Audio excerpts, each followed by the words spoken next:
Murciélago, novela de Diego Otero. Estamos en Peiza encantados de dar a conocer este volumen, esta novela, y también de tener como comentaristas a Carmen Ollé y a Peter. Muchísimas gracias, Carmen y Diego, por acompañarnos y ofrecer sus impresiones de lectura, ¿no? Por supuesto, gracias, Diego, también por darnos a publicar tu novela. Es un placer haber trabajado contigo, es un placer trabajar contigo.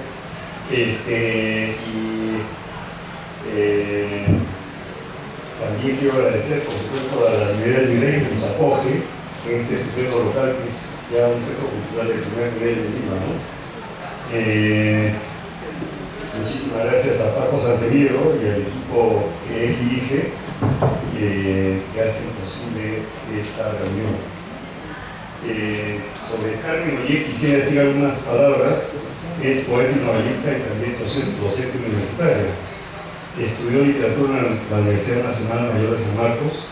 En 1981 publicó el poemario Noche de Adrenalina, al que siguieron el conjunto de poemas y relatos Todo ruido me da la noche, el relato ¿Por qué hacen tanto ruido?, y las novelas Las dos caras del deseo, Pista falsa, Una muchacha bajo sus paraguas, Retrato de mujer sin familia ante una copa, Halcones en el parque, Monólogos de Lima y Hablo de la luna. En el 2019 debo conocer el volumen Amores líquidos, que ofrece 2 novelas y un relato. Este mes vamos a publicar en Peiza con mucha satisfacción un volumen de Memorias de Carmen, titulado Destino Vagabunda. Va a ser presentado en la Feria del Libro, no sé qué día, José Carlos, va a ser comercial completo, bueno, hacia fines de este mes de julio del 28, creo que es, 26 de julio, en el Auditorio de las Vedas, de la Feria del Libro, en Lima. A las 8 de la noche están todos invitados por el mes. Carmen, ¿vas a comparecer? Creo. ¿Carmen? Sí. Sí, muy empático, pero Carmen Ollé fue profesora de literatura en la Universidad Nacional de Educación Enrique Guzmán y Valle, Acantuta. Conduce en la actualidad un taller de escritura creativa en el Centro de Estudios Literarios Antonio Cornejo Cobar. Muchas gracias, Carmen, por acompañarnos. Una pausa por acá.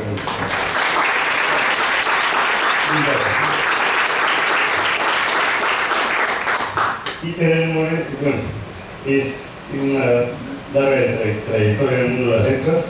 Obtuvo el doctorado en literatura latinoamericana por la Universidad de Texas en Austin y actualmente es profesor en el Departamento de Español y Portugués de la Universidad de Colorado en Boulder. Como ensayista ha dado a conocer los volúmenes Los muros invisibles, Lima y la modernidad en la novela peruana del siglo XX, La fábrica de la memoria, La crisis de la representación en la novela histórica latinoamericana, El perfil de la palabra, la obra de Julio Ramón Ribeiro, La estación de los encuentros, que es un volumen que tuvimos la satisfacción de publicar en Peiza en el año 2010, y recientemente Los juicios finales, que es un estupendo volumen, como todos los que ha publicado, Cultura peruana moderna y mentalidades andinas, publicado en 2022. Peter Hermore también es autor de novelas, género que pertenecen a los títulos El Lima de los cuerpos, Las pruebas del fuego, El fondo de las aguas, El náufrago de la santa. En colaboración con el grupo teatral Yashkani, escribió las obras dramatúrgicas Encuentro de zorros, Hasta cuándo corazón, Santiago y El último ensayo. Una pausa por aquí también.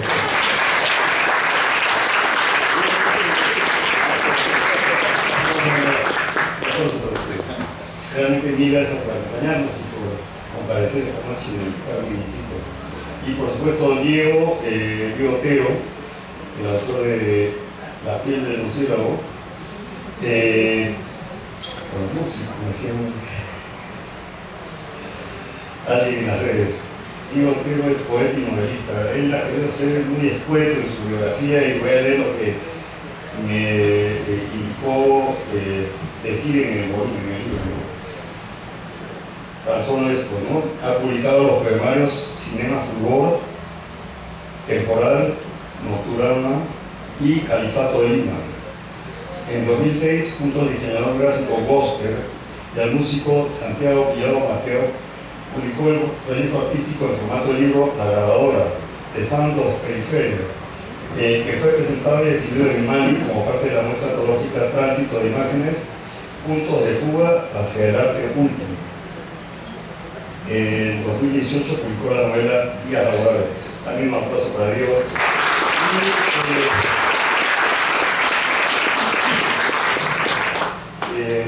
Le cedo la palabra a Peter, por favor. Nico.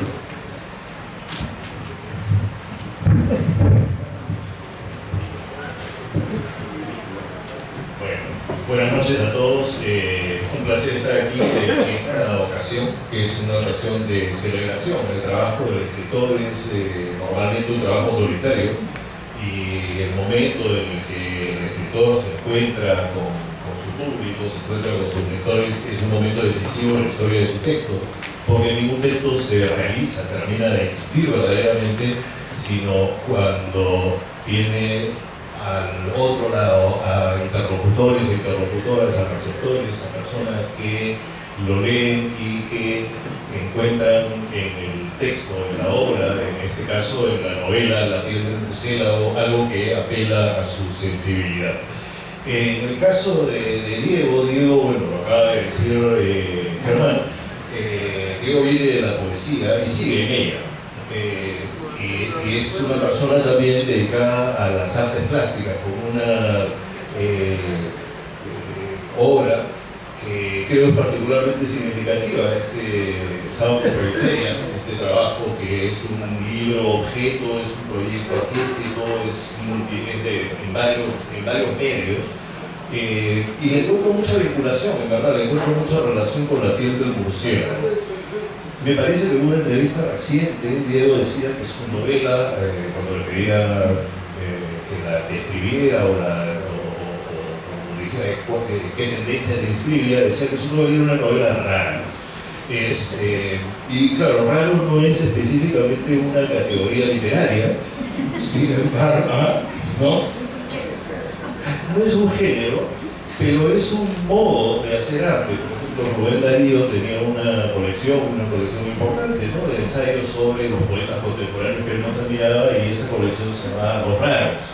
En la literatura latinoamericana contemporánea hay escritores que no son ni realistas ni fantásticos, y que son escritores a los que consideraríamos raros. Escritores como, por ejemplo, Lebrero, Mario Lebrero, ¿no es cierto?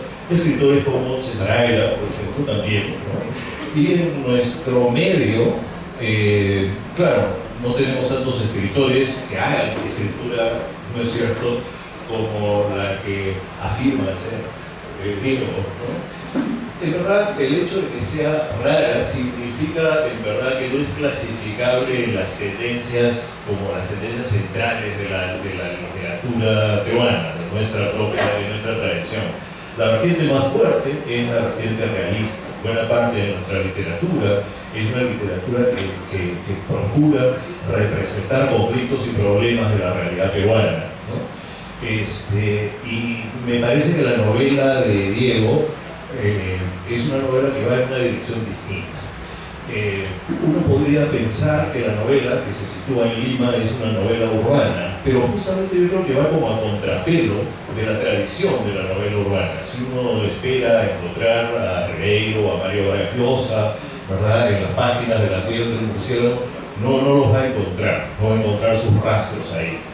Porque lo que le interesa a Diego, en verdad, es construir un tipo de novela, un tipo de texto que yo creo está más cercano a formas que no son estrictamente literarias, sino formas parateatrales o parateatrales como la performance, ¿verdad? Hay un elemento fuerte en cómo están representados los personajes y cómo están contadas las acciones, que me hace pensar a mí, ¿verdad?, en ese medio, en ese modo, el modo de la performance.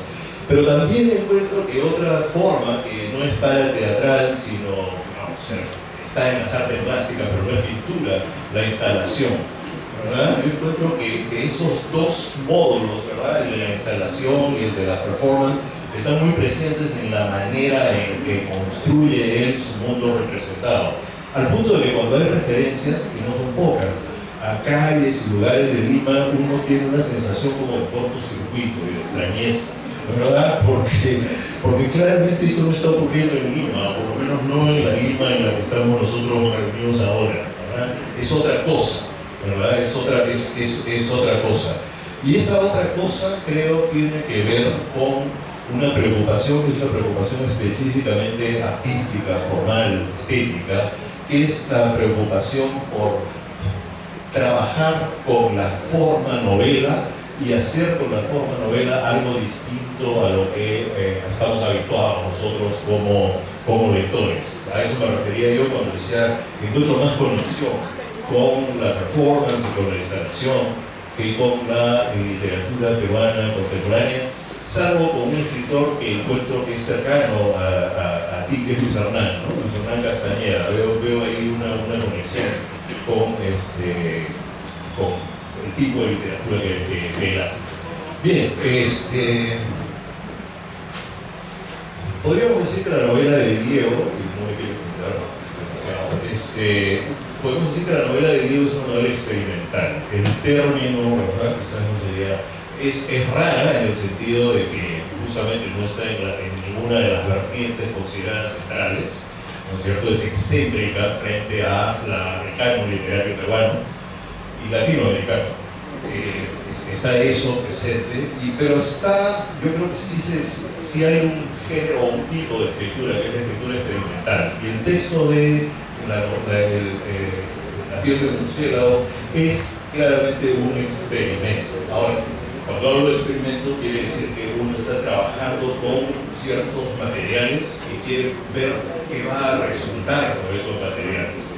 ¿Verdad? Una novela experimental que se parece a otra novela experimental ya no lo es, ¿verdad? Es simplemente la repetición, es derivativa. En el caso de la novela de Diego, yo pienso que la novela sí es efectivamente experimental, porque trabaja con algo que uno podría pensar no es un material estrictamente narrativo. Narrar es contar historias, ¿verdad? Y en este caso hay unas referencias, unas alusiones a géneros, ¿no es cierto?, a modalidades como por ejemplo el relato de acción, ¿no es cierto? El relato de acción, de que en algún sentido la protagonista, Elisa, es como una versión bastante excéntrica, delirante y un poco distorsionada de una superheroína, ¿no es cierto? Es una especie de ninja, ¿no? Una especie de ninja feminista que es manipulada por un empresario mafioso que a su vez es un aficionado a la fotografía. O sea, eso para darles a ustedes una idea de lo próximo que está a nuestra vida cotidiana, ¿no? Pero justamente eso, ¿verdad? El hecho de que haya esa dimensión en la novela hace que la novela se construya no tanto en los términos de la historia que narra, de la historia que cuenta, sino del trabajo que hace a partir de esa historia sobre lo que yo creo es la relación entre cuerpo e imagen. Y esa relación entre cuerpo e imagen está dada en el caso de la protagonista. La protagonista tiene no necesariamente identidades distintas. Si uno está buscando, por ejemplo, densidad psicológica, profundidad psicológica, por ahí no va la novela. La novela va por el lado de los roles, las acciones y sobre todo las actuaciones que los personajes pueden generar. Y en ese sentido podríamos decir que la protagonista es como una performer que actúa situaciones de extrema violencia, ¿verdad? Esta persona actúa situaciones de extrema violencia, pero también actúa en experiencias eróticas. Y esas dos dimensiones, ¿verdad? La dimensión del eros y la dimensión de la violencia, no están trabajadas tanto en términos de la subjetividad o de la historia personal, pero están trabajadas en función de esa realidad inmediata, física, que es la realidad del cuerpo humano. Yo diría, una de las cosas que pienso luego de la lectura, es que en la novela de Diego, el cuerpo humano es central, mucho más central que la identidad, mucho más central que la historia personal, mucho más central que el estatus social de los personajes. Es esta inmediatez del cuerpo que es como que funciona en la novela como un soporte, El cuerpo es un soporte de espectáculos, son espectáculos, como digo, por ejemplo, los actos de violencia que ella se ve forzada a cometer cuando en las noches ingresa a las casas de aquellos que tienen que ser intimidados, ¿verdad? Y lo hace, y ese es el sentido del título, con un disfraz, con una vestimenta, ¿no es cierto?, que es justamente como la de un murciélago, ¿no? Entonces, y esa piel de murciélago se convierte en la piel del personaje cuando está realizando este rol, cuando está realizando esta acción. Entonces, claramente uno siente que el disfraz es parte de la piel y que la piel es complementaria con el disfraz y que en conjunto construyen una imagen. Y entonces el cuerpo es eso, es el soporte de la imagen en el caso de esta protagonista, ¿no? Y esa reflexión es una reflexión que tiene que ver mucho más con las artes plásticas, pienso, que con lo que se hace actualmente en literatura. Y el complemento de eso, porque esta es una novela que justamente trabaja con formas, y una de las formas que más utiliza es la forma de la simetría, ¿verdad? Entonces hay dos planos, hay relaciones simétricas entre dos vertientes, entre dos líneas. Una es la línea en la que está esta protagonista, ¿verdad? La voy a llamar la ninja, ¿no? Y el hombre que la explota, ¿verdad? Es este empresario, mafioso, Fabio, ¿verdad? Fabio Fabiani. Y la otra línea es una línea en la que hay dos personajes masculinos que son dos hermanos, ¿verdad? Un hermano que se ha pasado vueltas con las drogas y el otro hermano que es un taxista aeropuerto. Entonces, pero hay una relación ahí de conexión, de relación, porque todo, finalmente, todas las líneas, que en este caso subrayo de líneas en el sentido espacial de la palabra, todas las líneas de la novela convergen en un espacio, que es el espacio que llama Diego en su novela La casa inconclusa. Y me parece interesante que la llame inconclusa y no una casa, en verdad es el casco de una casa. Yo normalmente llamaría a un lugar así una casa sin terminar. Pero llamar la casa inconclusa inevitablemente la asocia con la idea de una obra inconclusa, ¿no es cierto? O la sinfonía inconclusa, ¿no es cierto? Le da esa conexión, le da esa relación, y efectivamente esta casa inconclusa es como un teatro, es como un escenario en el que se performan, en el que se realizan acciones que serán fundamentales en la novela, ¿verdad?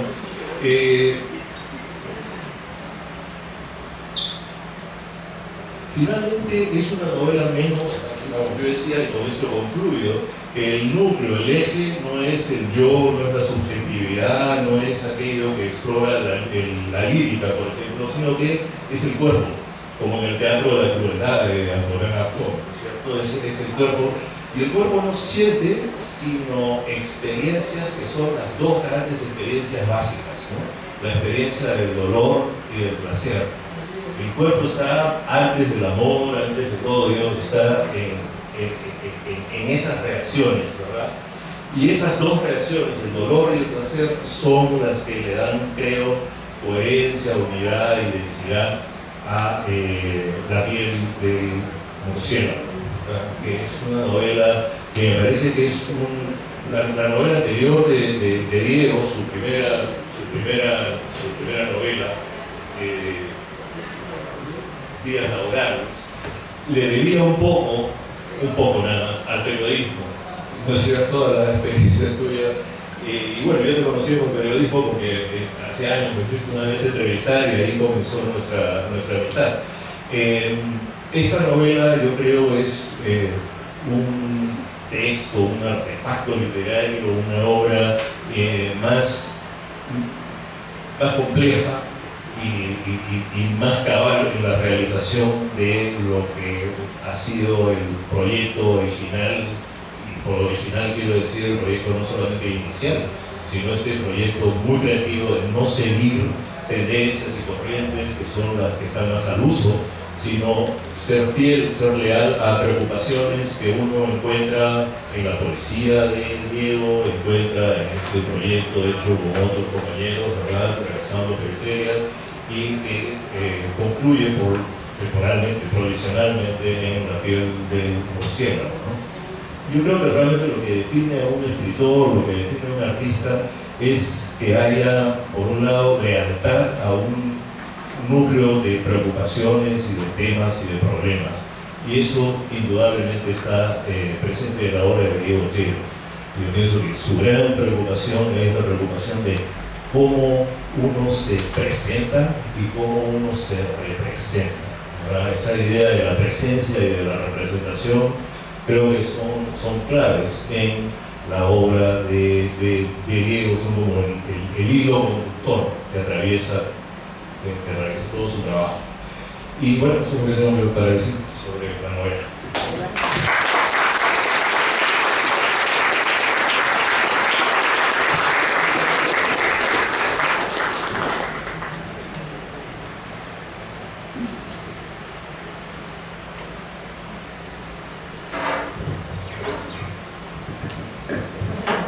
No sé si me escuchó, sí. No soy tan alta como Diego. La novela, buenas noches y gracias por la invitación, gracias a Germán, gracias a Diego, y me gusta estar en esta mesa con Peter y otros amigos interesados en la presentación. Bueno, la novela, cuando la he leído, antes de leer el texto que he preparado, me hizo recordar el personaje femenino de Lisa, me hizo recordar un personaje femenino de un relato largo de un escritor cuyo nombre no he olvidado, pero sí recuerdo el título del relato, que es Los perros a la velocidad y la muerte, ¿no? Entonces, el personaje femenino, ambientado en Europa, sale siempre de un restaurante, de un bar, en las noches, medio de madrugada, toma un taxi, sale vestida como más o menos Elisa, con un vestido negro, con un cierre relámpago, ¿no? Los años 50 más o menos, toma un taxi y arriba el taxista, toma el volante y empieza la velocidad. Y conforme va matando y atropellando perros, se va excitando, ¿no? Y empieza con los perros y termina con personas, con gente que está en las veredas. Y cuando está en ese trance, tiene orgasmos, ¿no? Y bueno, eso me hace recordar, ¿no? Pienso que no recuerdo el nombre del autor, es muy conocido, de origen francés, porque los nombres se me están escapando últimamente. Dorian, tiene unos relatos, ¿no? Y yo creo que la novela esa novela breve está más emparentada con los relatos que con las novelas largas de largo aliento que tienen una trama mucho más concebida como histórica, con una fábula detrás, y eso, como dice Peter, no está. Bueno, pero yo voy a ver desde otro ángulo de visión, que es el de la literatura y de la poesía. Porque Diego es poeta y novelista. Diego Otero publicó su primera novela, Días Laborables, en el 2018. Gran lector de la novela negra. Su última poesía, a decir de la crítica en una entrevista de Jorge Paredes en el Comercio, tiene un aliento narrativo. En su poesía, Firma Paredes, nos encontramos con la figura del doble, que en mi opinión es más conocida este término en el término alemán de Doppelgänger, ¿no? ¿Qué significa eso? Que un mismo personaje se desdobla en dos individuos. Pero en la novela La piel del murciélago encontramos otra figura interesante, el otro yo, o alter ego, pariente, digamos, político del Doppelgänger. Pero el alter ego tiene su raíz en la psicología. Se trata de un segundo yo, pues el alter ego es la proyección del narrador o del autor en un personaje ficticio, el autor más bien en un personaje ficticio, pero con sus propios rasgos. En este caso, Elisa, una mujer poeta, como el poeta Diego Otero. Pero además la novela, a mi modo de ver, está construida como un arte poética, a manera de intriga. Es decir, que puede ser leída en parte como un ars poética, dentro de un cuerpo narrativo donde predomina el suspenso y la violencia. Elisa, el personaje murciélago, alusión a Batman, el caballero de la noche, escribe poesía. Para aliviar a su padre de una onerosa deuda, cae en manos de Fabiani, un mafioso y corrupto, escondido en la figura de un hombre de negocios. Ella tiene el encargo de someter a mafiosos que a su vez son víctimas de Fabiani. La novela fluye gracias a las elipsis temporales y espaciales, saltos en el relato que se manejan con gran pericia y permiten que el lector también acelere el pulso con el suspenso, una tensión que no nos abandona en la lectura, que nos hace imaginar que algo malo ocurrirá, que el personaje principal corre peligro, aunque desde el principio se siente que este es parte esencial de la trama. Y avanza con gran estilo por sus descripciones singulares. Son descripciones subjetivas de paisajes exteriores e interiores, paisajes urbanos donde la mirada del personaje predomina y no la mirada fotográfica. Es como que el personaje narrador no es el que describe el paisaje, sino es el paisaje el que lo describe a él, ¿no? Llama la atención los interiores, ¿no? El espacio de la cocina, el bar, la sala. Son recintos gélidos, casi vacíos. Pero hay un personaje enigmático que se robó mi atención, Lin Yikai. Es una china. Las opiniones de Lin sobre los poemas de Elisa son como las descripciones, parcas y misteriosas. Lin Yikai, Lin es descrita además con pocos trazos y sin embargo se vuelve muy visibles a los ojos del lector. Tiene una figura andrógina y según ella los poemas de Elisa son hermosos porque, cito, pueden formar un ámbito oscuro a pesar de estar escritos en un lenguaje cristalino, o que pueden formar una bengala estando hechos con la sombra de las palabras. Es decir, la sombra de las palabras, es hermoso esta frase, ¿no? La sombra de las palabras. No solo las escenas se llenan de sombras en las incursiones de Elisa por las noches donde tortura y llega a matar a las víctimas de Fabiani, sino que la noche, el mar, la ciudad, hasta las palabras están hechas de sombras. Por otra parte, Lin es la perfecta contadora de anécdotas y parábolas, como aquella que trata de un hombre con una vocación sui generis, la vocación de la renuncia. Renuncia a la familia, este hombre, a su nombre, a su identidad civil. Pero claro, no se alude a una filosofía del desprendimiento, presocrática por ejemplo, sino al fatalismo. Nadie escapa de su destino en esta anécdota, nadie escapa de lo que está escrito, de algo que es propio de las religiones antiguas, ¿no? Tal vez el origen de Lin. El relato de las peleas también es llamativo y muy logrado. Y las luchas, las peleas entre Elisa y los hombres de la lista del mafioso Fabiani, ¿no? En ese momento Elisa parece realmente trepar paredes, parece la mujer araña, ¿no? Que ella debe doblegar, ¿no? a estos personajes, y estas peleas son estupendas, ¿no? Me hacen recordar a las series de Marvel, ¿no? Y yo lo veo, ven los jóvenes, los niños, ¿no? Yo no, pero sé por ellos, por mi nieto, ¿no? La violencia está bien dosificada. Cada movimiento, de acuerdo con las enseñanzas de Lin Yikai, del arte de la defensa personal, este personaje enigmático que atrae mucho por su misteriosa actitud ante la historia de las mujeres chinas a fines de los años 30. ¿No? ¿Cuál es el origen de este método de defensa personal que le enseña Lin Yikai a Elisa? Pues viene de la época de la invasión japonesa en los años 30 a China. Se trata de un arte marcial creado para que las mujeres se introduzcan de madrugada en las casas de los invasores japoneses para debilitarlos y aniquilarlos. Es verdad esto. Porque me parece maravilloso, ¿no? El ars poética está presente a lo largo de la novela, sobre todo cuando Elisa alterna la acción con su rutina literaria. En una descripción estupenda, en la página 153, que no sé si pueda leer un poquito, de las poética es estupenda.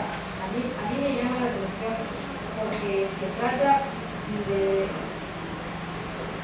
qué es para un poeta la escritura, cómo se escribe un poema, ¿no? En la página 153 dice,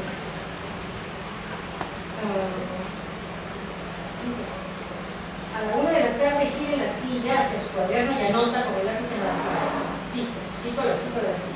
En cada poema que se escribe, uno construye un marco de lo conocido para trabajar adentro con lo desconocido. En lo desconocido está el kit, pero el marco permite que las palabras choquen, trepen, hagan algo. El marco posibilita que lo desconocido tome forma reconocible, que las cosas se enciendan y reflejen. A veces el problema de los poetas es que olvidan el marco. Fin de cita, ¿no? Es una más poética. Pero también está no solamente la poética en estas palabras, sino en la contraparte, ¿no? La figura del artista no solo entregado a su arte, sino aquel que está por encima de todo, para quien nada es más importante que su obra, ¿no? Bueno, ya lo decía, ¿no? El escritor no cree ni en su madre, ¿no? Bueno. En varios pasajes, la obra rinde homenaje incluso a dos poetas peruanas, Blanca Varela y Magdalena Chocar. La presencia de Watanabe incluso es menor, y mucho mayor la de William Blake, quien se le aparece a Elisa 2 veces, en forma de un anciano vestido con ropa de otra época. La primera vez en el baño de un bar, y luego en un parque. ¿Para qué? Para hablar sobre la poesía. Comenta tanto los poemas de Elisa como los suyos propios. A propósito de esta colección, no inserta como un elemento fantástico, sino para darle a la trama, diría yo, un toque de humor cáustico, cuando Elisa piensa que mejor se le hubiera parecido a Emily Dickinson o Blanca Varela. Y más irónico aún, cuando Blake le pregunta si tiene el defecto del nacionalismo literario. La piel del murciélago es una novela breve, muy ambiciosa, ágil, pero no superficial, todo lo contrario. Esa violencia tipo Tarantino en el cine y otros directores, o de novelistas estadounidenses como Cormac McCarthy, James Purley, ¿no? Walter Mosley y otros sustentan esta opinión.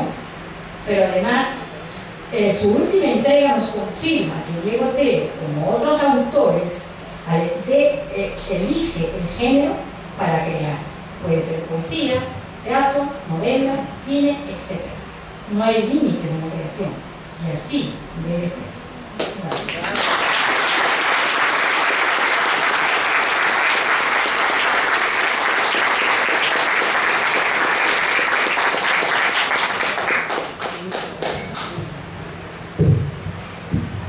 Hola a todos. Bueno, primero, gracias a Germán Coronado por embarcarse en la publicación de este libro, que no es un libro fácil. No sé exactamente qué es el libro, pero fácil no creo que sea. Y gracias a Carmen y a Peter por esas palabras tan precisas e inteligentes y sensibles. Solo voy a decir unas cosas muy breves, para no aburrirlos, pero bueno, gracias a todos por venir, familia y amigos. Digamos, la génesis de la novela está en una película que vi de un director que se llama Hou Hsiao-hsien, que se llama La Asesina, que es una película que ganó Mejor Dirección en Cannes en el año 2015, si no me equivoco. Esta película es una película que dura 2 horas y media, pero en la cual hay 4 o 5 escenas de acción, y lo demás es como una especie de mirada muy contemplativa de los bosques chinos, ¿no? Y es esta mujer que ha sido desde los 10 años educada por una especie de monja para asesinar a gobernantes corruptos o algo así. Y es esta mujer que se viste de negro, que es muy hermosa y que en estas 4 o 5 escenas, en estas 2 horas y media, vuela o parece volar y lleva a cabo con una eficacia asombrosa sus servicios, digamos, ¿no? sus encargos de asesinar. Cuando vi esa película, incluso antes de haber terminado de verla, dije, yo quiero que mi nueva novela tenga algo que ver con esto.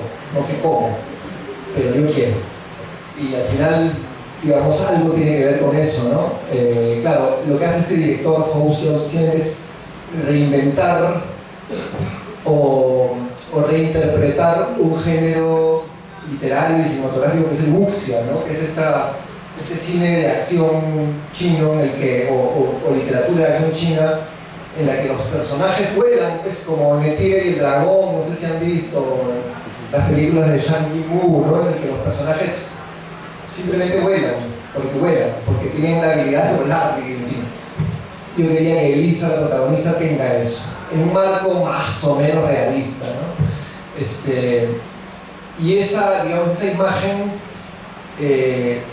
o la impresión que causó en mí esa película, se mezcló por alguna manera extraña y no muy consciente con una idea que siempre,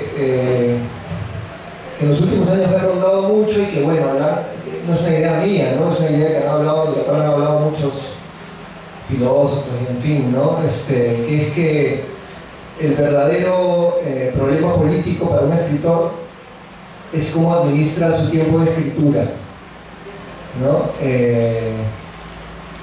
El principal y verdadero problema político para un escritor es cómo administra y cómo gestiona y cómo consigue tener un tiempo de escritura, ¿no? Eso lo dice Rancière, en fin, lo dicen varios estudiosos de la relación entre filosofía y literatura, ¿no? Y esas dos cosas, esa imagen y esa idea, de alguna manera hicieron un mashup en mí y de ahí salió la novela, ¿no? Esta chica que escribe poesía y que hace estos servicios que son como una cosa entre la tortura y, como decía Carmen, con un componente extrañamente erótico, ¿no? Sádico, ¿no? Y bueno, eso es la novela, ¿no? Por lo menos eso es de dónde nació la novela. Uno ya puede, en fin, encontrarle otras lecturas e interpretaciones, ¿no? Pero de ahí surgió la novela y claro, si me preguntan, ¿tiene algo que ver contigo? Yo diría, los hechos que ocurren en la novela no tienen absolutamente nada que ver conmigo, pero las emociones o las imágenes que transmiten esas emociones sí son completamente autobiográficas, ¿no? Y eso es el recorrido de la escritura de la novela, ¿no? Que por momentos se lleva a lugares donde uno no tiene ni idea dónde está, ¿no? O sea, la escritura de la novela es como un camino en el que uno va descubriendo, como si entrara con un machete por momentos y abriendo el camino y descubriendo lo que hay mientras avanza, ¿no? Y eso puede ser difícil, pero también es muy emocionante y puede ser muy divertido, ¿no? Nada, muchas gracias a todos por venir y ya brindaremos.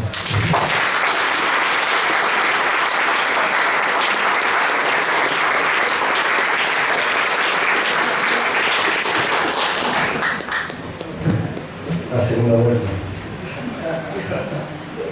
Bueno, muchísimas gracias, Carmen, Peter y Diego.